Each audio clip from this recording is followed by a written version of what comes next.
So ಇವಾಗ ಒಂದು quiz ಇದೆ, ಸಾರಿ ಕ್ವಿಝ್ ಅಲ್ಲ, ಕ್ವಿಝ್ ನೆಕ್ಸ್ಟು. ಇವಾಗ ಸ್ಕಿಟ್ ಇದೆ. ಸ್ಕಿಟ್ ಮೀನಿಂಗ್ ನಾನು ಹೇಳಲ್ಲ, ನಿಮ್ಮ ಹತ್ರನೇ ನಾನು ಕ್ವಶನ್ಸ್ ಕೇಳುತ್ತೇನೆ. ಎಲ್ಲರೂ ಕ್ಲೀನಾಗಿ ನೋಡ್ಕೊಳ್ಳಿ ಸ್ಕಿಟ್ನ, ஓகேனா? ஆன்சர் ಮಾಡಬೇಕು எல்லாரும், ஓகே? மனம் திரும்புகிற ஒருவரினால் பரலோகத்தில் மிகுந்த சந்தோஷம். அப்பா 2 மகன்கள் மிகவும் சந்தோஷமாக வாழ்ந்து வந்தார்கள். முதல் மகன் நல்லவன், ஒழுங்கானவன், உழைப்பவன், கீழ்ப்படுகிறவன், பெற்றோருக்கு உதவியாக இருப்பவன்.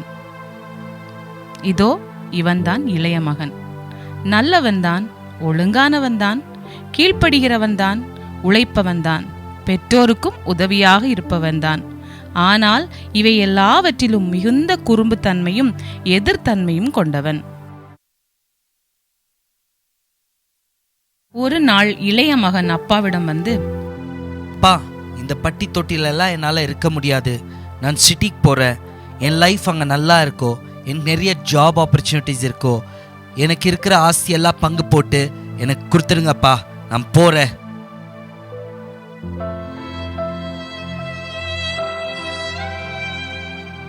என்ன இது மிகவும் புதிதானதாக இருக்கிறது? ஓ, பிள்ளைகள் பிள்ளைகள் என்று நாம் நினைக்கிறோம். அவர்கள் பெரியவர்களாகிவிட்டார்கள். அதனால்தான் இப்படியெல்லாம் கேட்கிறார்கள் போல. என்ன செய்வது? பிரச்சனை இல்லை, அவன் பட்டணத்துக்கு போகட்டும். புதிய புதிய பிஸ்னஸ் எல்லாம் பண்ணி அவனோட ஃபியூச்சரை நல்லா ஆக்கட்டும். என்ன பண்ண? மறுநாள் காலையில் அப்பா மகன்களுக்கு ஆஸ்தியை பங்கிட்டு கொடுத்தார். மகனே, நீ போயிட்டு டெய்லி கால் பண்ணு, சரியா? நல்லா சாப்பிடுப்பா, நல்லா தூங்கு. செல்லமாக வாழ்ந்த பையன்.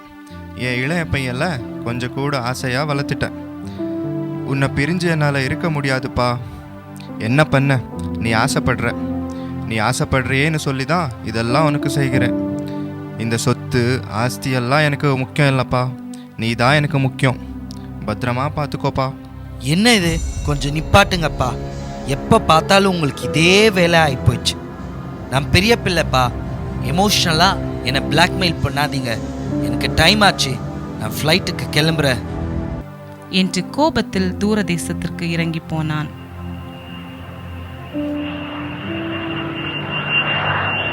துபாய். துன்மார்க்க ஜீவிதம். துபாய் போய் பிசினஸ் பண்ணி ஒரு பகுதியான அவனுடைய சொத்துக்களை இழக்கிறான். நஷ்டப்பட்டு கொஞ்சம் கவலையோடு வேறே தேசத்திற்கு போகலாம் என்று முடிவு செய்கிறான். சிங்கப்பூர்.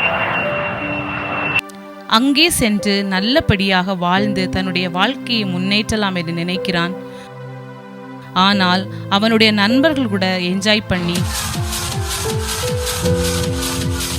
அவனுடைய ஆஸ்தியில் மற்றொரு பகுதியையும் இழக்கிறான். மிகுந்த கவலையோடு அவன் மலேசியா செல்வதற்காக முடிவு எடுக்கிறான்.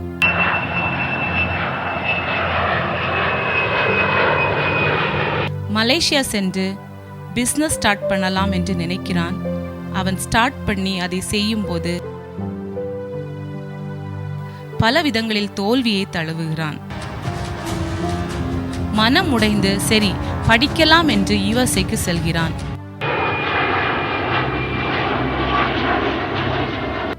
அங்கே படிக்கிறான். ஆனால் ஒரு மனம் இல்லாமல் தேர்வுகளில் தோல்வியை தழுவுகிறான்.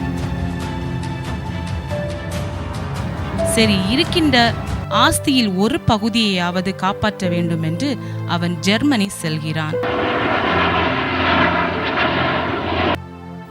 அங்கே அவனுடைய நெருங்கின நண்பனை சந்திக்கிறான். அவனை நம்பி அவன் இழந்த எல்லாவற்றையும் பற்றி சொல்கிறான். ஆனால் அவனும் அவனை ஏமாற்றிவிட்டு செல்கிறான். எல்லா ஆஸ்தியும் இழந்த தருணம். தேசம் முழுவதும் கொடிய பஞ்சம். எல்லாம் குறைவுபட தொடங்கியது. என்ன பண்ணுவது என்று தெரியாமல் ஏதாவது வேலை பார்க்கலாம், எப்படியாவது சாப்பிட வேண்டும் என்று வேலை கேட்க தொடங்குகிறான். மிகுந்த கஷ்டத்தின் மத்தியில் அவனுக்கு ஒரு வேலை கிடைக்கிறது. ஐயா, எந்த வேலையாகிலும் செய்கிறேன், ஏதாவது ஒரு வேலையை தாருங்கள் ஐயா. வேலையா? எதே இல்ல. ஐயோ, அப்படி சொல்லாதீர்கள். என்ன வேலை என்றாலும் செய்கிறேன். எந்த வேலையும் செய்வியா? செய்கிறேன் அங்க ஐயா. 1000 பண்டிகள் மேய்ந்து கொண்டிருக்குது, அது போய் பார்த்துக்கொள். தயக்கத்தோடு சரி என்றான். பன்றிகளை மேய்த்து கொண்டிருந்தான். நாட்களும் கடந்து சென்றது. ஒரு நாள் மிகுந்த பசி உயிரை வதைத்தது. என்ன செய்யலாம் என்று யோசிக்கும் போது பன்றி சாப்பிடக்கூடிய உணவை எடுத்து சாப்பிடலாம் என்று யோசித்து அதை சாப்பிட முற்படும் போது மற்றொரு வேலைக்காரன் அந்த தவிட்டை கொடுக்கவில்லை. மிகுந்த வருத்தத்தோடு யோசித்து பார்த்தான். அப்பொழுது அவன் புத்தி தெளிந்தது. என் அப்பாவின் வேலைக்காரர்கள் எல்லாரும் வயிறு முழுவதும் சாப்பிட்டு சம்பூரணமாக இருக்கிறார்கள். நான் ஏன் பசியா இருக்கணும்? நான் எழுந்து என் அப்பாவிடம் போனால் நல்ல உணவு, நல்ல உடை, சுகமாக வாழலாம் இல்லையா? ஆனால் ஒரு மன்னிப்பு நான் கேட்க வேண்டும்.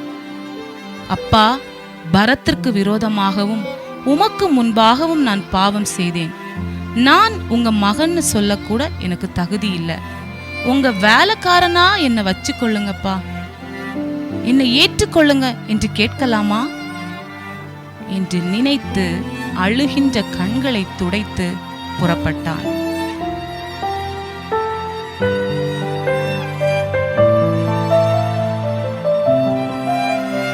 புறப்பட்டு தன் தகப்பனிடத்திற்கு வந்தான்.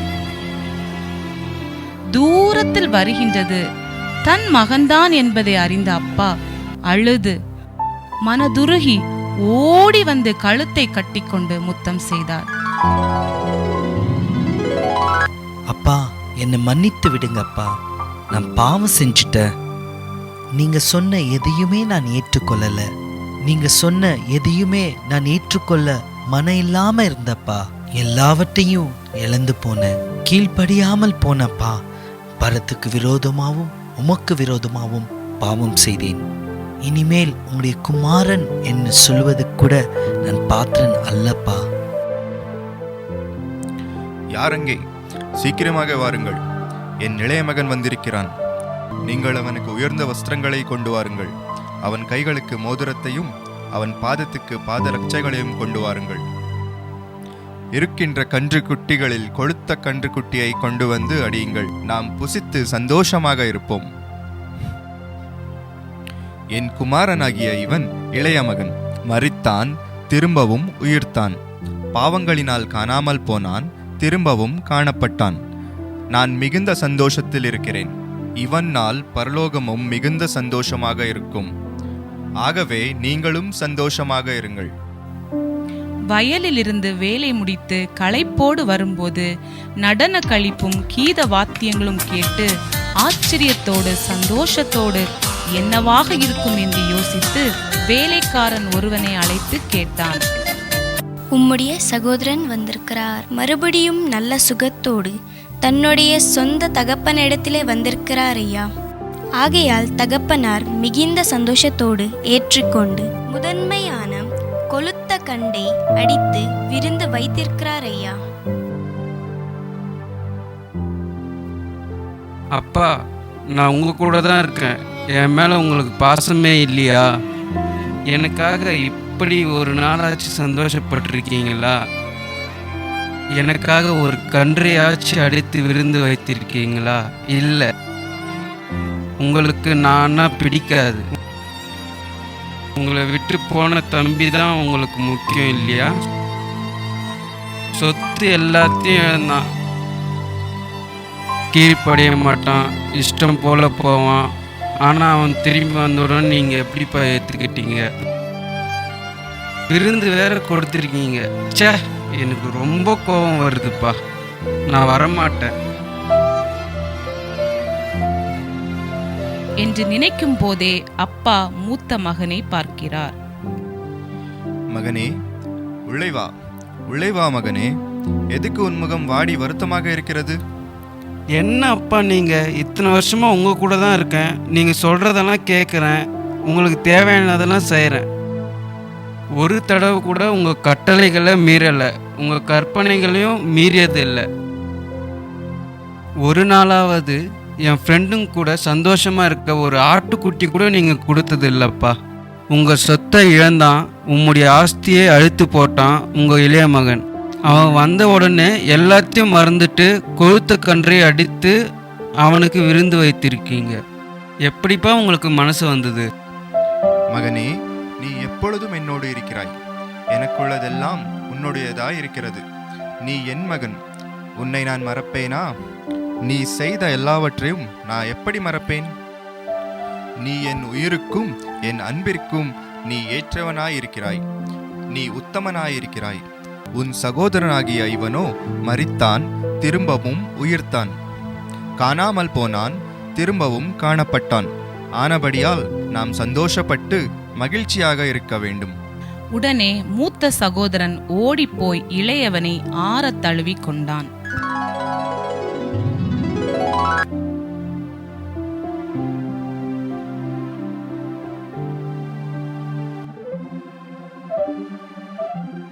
அருமையானவர்களே, இந்த நாடகம் மூலமாக நீங்கள் என்ன தெரிந்து கொண்டீர்கள்? பாவியான ஒருவன் மனம் திரும்பினால் அந்த தகப்பனார் அவனை கொண்டாடுகிறார். நாம் எவ்வளவோ பாவம் செய்கிறோம், நம் தகப்பனார் பரலோகத்திலிருந்து நம்மை கொண்டாட ஆயத்தமாக இருக்கிறார். எத்தனை பேர் இந்த நாடகத்தின் மூலமாக மனம் திரும்ப ஆயத்தமாக இருக்கிறீர்கள்? இந்த தகப்பனாரை பார்த்தீர்களா? எவ்வளவு பெரிய பாவம் செய்த பிறகும் அந்த ஒரு மகனை அவரை ஆட்டி தேற்றி எவ்வளவு சந்தோஷமாக ஆனந்தமாக ஆடம்பரங்களை எல்லாம் மறுபடியும் கொடுத்து கொண்டாடுகிறார். நம்முடைய தகப்பனார் நம்மை படைத்திருக்கிறார். நம்மை இன்னும் அதிகமான சந்தோஷத்திற்குள்ளாக நம்ம நடத்துவார். ஆனால் நாம் எல்லாரும் மனம் திரும்ப வேண்டும். பரத்துக்கு விரோதமாகவும் உமக்கு முன்பாகவும் நான் பாவம் செய்தேன் என்பதை நாம் உணர்ந்த அந்த மறு தருணம் நமக்காக பரலோகத்தில் நிச்சயமாக கொண்டாட்டங்களும் ஆர்ப்பாட்டங்களுமாக இருக்கும். ಆಗவே எல்லாரும் மனம் திரும்புங்கள். ನಿಜವಾಗಲೂ ಅವ್ರು ಎಷ್ಟು ಒಳ್ಳೆ ಮೆಸೇಜ್ ಸ್ಪ್ರೆಡ್ ಮಾಡಿದ್ರಲ್ಲವಾ? Super amazing performance team. ಮತ್ತೊಮ್ಮೆ ಅವರೆಲ್ಲರಿಗೂ ಚಪ್ಪಾಳೆ ತಟ್ಟೋಣ. Your host signing off as a line diary. Thank you.